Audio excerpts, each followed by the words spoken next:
तर खमंग रेसिपी मराठीमध्ये आपले स्वागत आहे। तर आज आपण करड्याची भाजी कशी बनवायची तर त्याची रेसिपी बघणार आहोत। मी तुम्हाला अगदी सोप्या पद्धतीने करड्याची भाजी कशी बनवायची ते सांगणार आहे। तर तुम्ही हा व्हिडिओ शेवटपर्यंत बघा आणि माझा हा व्हिडिओ जर तुम्हाला आवडला असेल तर माझ्या व्हिडिओला लाईक करा, शेअर करा। तुमच्या काही कमेंट असतील तर कमेंट बॉक्समध्ये लिहायला विसरू नका। आज आपण करणार आहोत करड्याची भाजी। तर मी ही बाजारातून करडे विकत आणलेली आहे आणि आता ही मी स्वच्छ 2 ते 3 पाण्याने धुवून घेतली आहे। आता मी ही काढून घेते। तुम्हाला काय आता 2 ते 3 पाण्याने धुवून घेतलेली दाखवलेली नाहीये मी। तर आता ही मी सगळी भाजी काढून घेते। आता ही भाजी मी पाण्यातून अशी काढून घेतली आहे आणि निथळायला ठेवली आहे। ही छान अशी निथळली की आपण ही भाजी कट करून घेऊया। तर आता ही भाजी छान आपली अशी निथळलेली आहे, पाण्यामधून मी काढून घेतलेली आहे। आता आपण या भाजीला काय काय घालणार आहोत तर मी हिरवी मिरची घेतली आहे, इथं 10 ते 12 लसूण पाकळ्या घेतलेल्या आहेत, शेंगदाणे घेतलेले आहेत छोटी अर्धी वाटी, मीठ घेतलेलं आहे। आता मीठ मी याच्यातच घेतलं आहे। बऱ्याच जणींना नेहमी प्रश्न पडतो मीठ घातलं की नाही, तर मी मीठ याच्यामध्येच घातलेलं आहे। तर आता मी भाजी कापून घेते आणि हा मसालाही मी मिक्सरला वाटून घेते। आधी शेंगदाणे जाडसर वाटून घेते, नंतर हिरवी मिरची, लसूण आणि मीठ वाटून घेणार आहे। तर आता आपण भाजी कापून घेऊया। मी बारीक अशी भाजी छान अशी कापून घेते। कोरडी भाजी करायची आपल्याला, पातळ भाजी करायची नाहीये। कोरडी भाजी बाजरीच्या भाकरीबरोबर खूप छान अशी लागते। तर चला आता अशा प्रकारे मी भाजी कापून घेते, कारण नंतर काय होतं सगळी भाजी कापलेली दाखवत बसली की आपला व्हिडिओ खूप मोठा होतो। तर आता मी अशा प्रकारे भाजी कट करून घेते। आता तुम्ही पाहू शकता इथे आपली करडे छान अशी कट करून झालेली आहे। हिरवी मिरची पण मी बारीक करून घेतलेली आहे। हिरवी मिरची, लसूण आणि मीठ मी जाडसर वाटून घेतलेलं आहे। शेंगदाणेही मी जाडसर वाटून घेतलेले आहेत। कढई छान अशी गरम झालेली आहे। आता या कढईमध्ये मी तेल टाकून घेते। आता तुम्ही पाहू शकता। तर आता मी कढईमध्ये तेल टाकून घेतलं आहे। तेल थोडंसं जास्तच लागतं। तर आता आपलं तेल टाकून झालेलं आहे। तेल छान असं गरम झालं की आपण त्याच्यामध्ये मिरची टाकून घेणार आहोत। तेल गरम झालेलं आहे। आपण आता त्याच्यामध्ये मिरची टाकून घेतलेली आहे।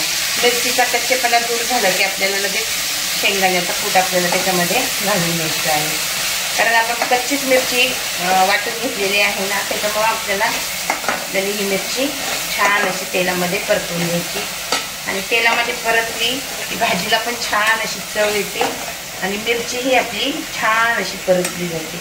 तर करडईची भाजी ही काही जास्त कुठं मिळत नाही, मला भाजीवालीकडे सहज अशी मिळाली म्हणून मी तुम्हाला ही रेसिपी दाखवत आहे। मी पातळ ही भाजी याची करू शकते, ती पण भाजी खूप छान लागते आणि सुकी भाजी पण खूप छान लागते। तर मी तुम्हाला आज सुकी भाजी दाखवणार आहे। तर आता मी शेंगदाण्याचं कूट घालून घेते।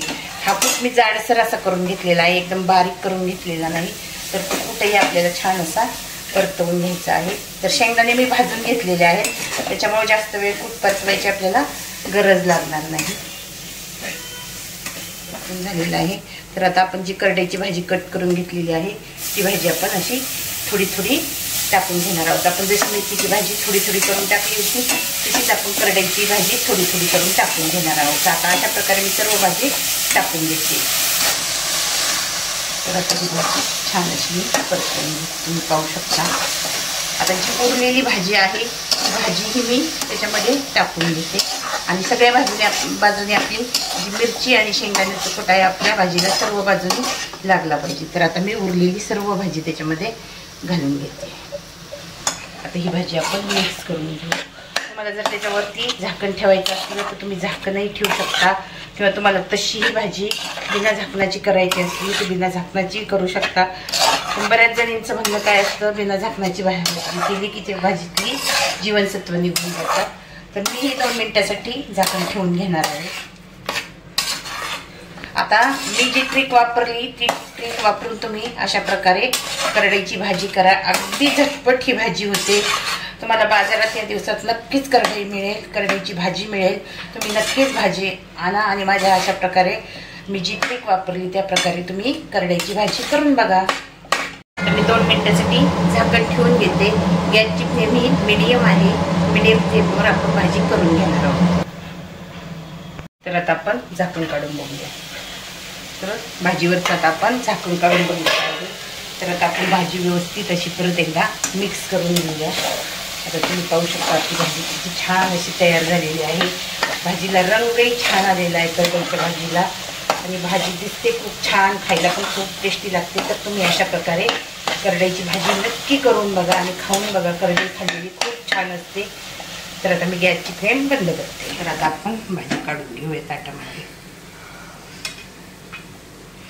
पाहू शकता की अशी दिसताच क्षणी भाजी खावीशी वाटते अशी आपली करडईची भाजी झालेली आहे.